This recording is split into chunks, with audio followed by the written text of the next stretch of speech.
नमस्कार, मी ऋषिकेश स्वागत करतो तुमचं ॲग्रोनियर गोट फार्मवरती. तर शेतीला जोडधंदा म्हणून करत असलेला जो काय आपला शेळी पालनाचा व्यवसाय आहे, तर याच्यामध्ये पावसाळ्यामध्ये आपल्याला ज्या काय बऱ्याच समस्या असतात किंवा बरेच रोग जे काय असतात, तर ते बऱ्याच जणांना समजत नाहीत की ते पावसाळ्यामध्ये आपल्याला आपल्या शेळ्यांमध्ये आलेले पाहायला मिळतात.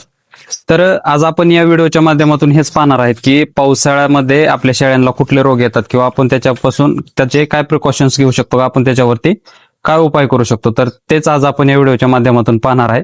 त्यामुळे व्हिडिओ शेवटपर्यंत बघा आणि व्हिडिओ कसा वाटला हे कमेंटमध्ये नक्की सांगा. तर बऱ्याच वेळा काय होतं की सततचा पाऊस लागून राहणे किंवा वातावरणामध्ये सारखं दमट वातावरण त्या ठिकाणी राहणे, याच्यामुळे बऱ्याच ज्या काय रोग आहेत तर त्या आपल्या शेळ्यांमध्ये आपल्याला त्या ठिकाणी आलेले पाहायला मिळतात. पण शेतकरी मित्रांनो, मी जे काय तुम्हाला रोग सांगणार आहे त्याची लक्षणं सांगणार आहे, त्याच्यावरती जर तुम्ही कुठले मेडिसिन्स किंवा कुठले औषधं वापरत असाल तर याच्यावरती डॉक्टरांचा सल्ला तुम्ही त्या ठिकाणी नक्कीच घ्या. कारण डॉक्टरांच्या सल्ल्याने जर केलं तरच तुम्हाला जे काय पुढे जे काय त्याच्यापासून वेगळे इफेक्ट होणार आहेत तर ते त्या ठिकाणी होणार नाहीत आणि छान पद्धतीने जे काही रिझल्ट आहेत तर ते तुमच्या शेळ्यांना आलेले पाहायला मिळतात. याच्यामध्ये पावसाळ्यामध्ये जर रोगांचं पाहिलं तर सगळ्यात महत्वाचा आणि पहिला जो काय रोग आहे तर ती जुलाबाचा जो काय संसर्ग आहे तर तो आपल्या शेळ्यांमध्ये खूप साऱ्या प्रमाणामध्ये झालेला पाहायला मिळतो. याचं कारण काय असतं शेतकरी मित्रांनो, तर याच्यामध्ये पहिली गोष्ट म्हणजे जे काय पावसाळ्यामध्ये आपल्याला माहिती आहे की त्या ठिकाणी पूर्णपणे दूषित पाणी होऊन जातं. ते जर असं शेळ्यांना जर पाजलं तर त्या ठिकाणी आपल्याला जुलाबाची जी काय संसर्ग आहे तर तो त्या ठिकाणी झालेला पाहायला मिळतो. दुसरी गोष्ट म्हणजे जो काय आपण ओला चारा देतो तर त्याच्यामुळे ही जे काय शरीरातलं ओला चारा दिल्यामुळे आणि दूषित पाणी दिल्यामुळे आपल्या शरीरातलं जे काय शेळ्यांच्या शरीरातलं जे काय पाणी आहे तर ते पाण्याचे लेवल त्या ठिकाणी कमी होऊन जो काय जुलाबची जी काय संसर्ग आहे तर तो आपल्या शेळ्यांमध्ये झालेला पाहायला मिळतो.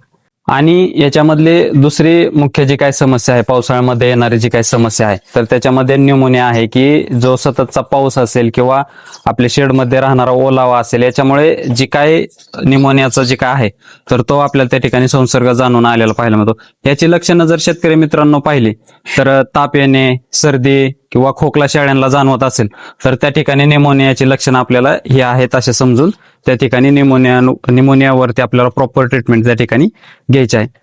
तिसरा सगळ्यात महत्वाचा जो काय रोग म्हणता येईल तर त्याच्यावरती जे काय लहान जे काय पिल्लं आहेत तर त्या पिल्लांची मरण्याची जे काय पिल्लं आहेत तर ते आपल्याला त्या ठिकाणी पावसाळ्यामध्ये काही प्रमाणामध्ये मेलेले पाहायला मिळतं. तर याचं कारण काय असतं शेतकरी मित्रांनो, जे काय तुम्ही दूषित पाणी देत असता किंवा त्याच्यामुळे त्यांना लागलेले जे काय जुलाब असतील किंवा निमोनिया असेल, याच्यामुळे जे काय त्यांचं जे काय खाण्याचा वेग आहे तर तो त्या ठिकाणी मंदावलेला आपल्याला पाहायला मिळतो आणि याच्यामध्ये जे काय तुमची लहान पिल्लं आहेत तर ती त्या ठिकाणी दगावण्याची शक्यता असते.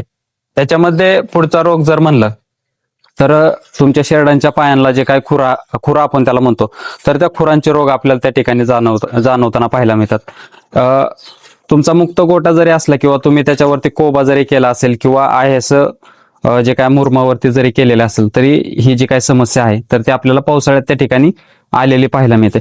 कारण शेतकरी मित्रांनो, पावसाळ्यामध्ये काय होतं तर सततचा जे काय चिखोला आहे, सततची जी काय ओलावा आहे तर तो आपल्या जमिनीमध्ये असतो, त्यामुळे जे काय खुरांचे रोग आहेत तर ते त्या ठिकाणी आपल्याला आलेले पाहायला मिळतात. याच्यानंतर जे काय तुम्हाला त्वचेचे रोग म्हणता येत तर तेही खूप साऱ्या प्रमाणामध्ये पावसाळ्यामध्ये आपल्याला शेळ्यांमध्ये आलेले पाहायला मिळतात. कारण शेतकरी मित्रांनो, आपल्याला माहिती आहे की पावसाळ्यामध्ये जे काय शेळ्यांना गोचर असतील, वो असतील किंवा माशा असतील, यांचा जो काय प्रादुर्भाव आपल्या शेडमध्ये असेल किंवा आपल्या शेळ्यांवरती खूप साऱ्या प्रमाणामध्ये झालेला पाहायला मिळतो. आणि हे शेळ्यांनी सतत खाजून शरीराला दुःख झालेले पाहायला मिळतात किंवा चट्टे पडलेले आपल्याला त्या ठिकाणी पाहायला मिळतात. त्यामुळे शेतकरी मित्रांनो, वो असतील, मच्छर असतील किंवा तुमच्या माशा असतील तर याला कंट्रोल करणं आपल्याला त्या ठिकाणी खूप महत्त्वाचं असतं. शेतकरी मित्रांनो, याच्या व्यतिरिक्त अजून पावसाळ्यामध्ये कुठले रोग तुमच्या शेळ्यांमध्ये जाणवत आहेत का हे कमेंटमध्ये नक्की सांगा. आणि जर व्हिडिओ आवडला असेल तर शेळीपालन शेतकऱ्यांपर्यंत हा व्हिडिओ नक्की शेअर करा. धन्यवाद.